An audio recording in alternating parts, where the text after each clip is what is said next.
Hi, I'm Chris. We're here at the Roland stand. You can probably see DJ Kink in the background, or Kink, with the new MX-1. But right now we've got Brandon from Roland who's going to take us through the MX-1, tell you about the features, and then we'll cut to Kink and we'll see it in action.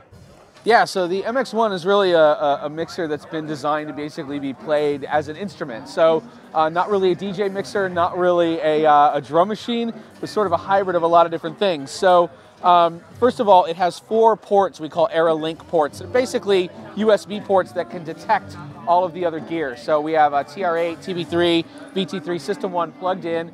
It transfers 24-bit 96 audio and MIDI and synchronization all over one cable. It can also bus power one unit as well. But basically the mixer can handle 18 channels, so it has 6 analog inputs, 2 digital, 4 Aira Link ports, and also from the computer. So you can send, it's bundled with Ableton Live, but you can use other things with it, and it will send in 2 channels here. You can also put it in another mode where it will send all the inputs to a DAW like Ableton, and then you can bring 18 channels back from the DAW underneath all the faders. And you can see it's designed that the mutes are on the bottom, so it actually darkens the channels. The mutes are very ergonomic and easy to get to. It has tempo control here, so you can send out MIDI tempo control. There is a shuffle it can send. There's tap tempo. You can also choose to sync from the PC or sync from any of the Aira Link ports, so any incoming signal can sync as well.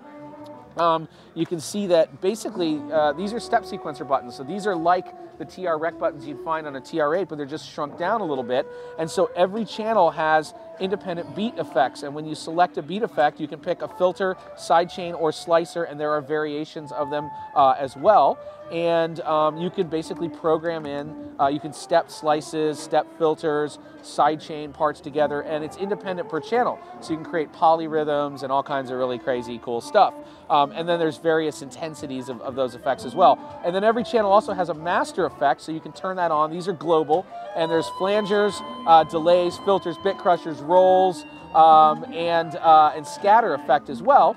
And these have 8 variations as well. So there's like tape stops and like, oscillators and all kinds of cool stuff. And what's really cool about this is you can actually go into combi mode. You can pick any one and you can say on these steps I want a flanger, on these steps I want a bit crusher, on these steps I want a roll. And you can actually even have it change various presets of flangers and filters and rolls. And then you can control the intensity of that. You can play these effects with this knob, kill the whole thing, turn it off, turn off your MFX. Every channel also has a tone filter that if you hold pan can quickly turn into a panner, but there's 10 different types of EQs and filters and isolators per channel as well.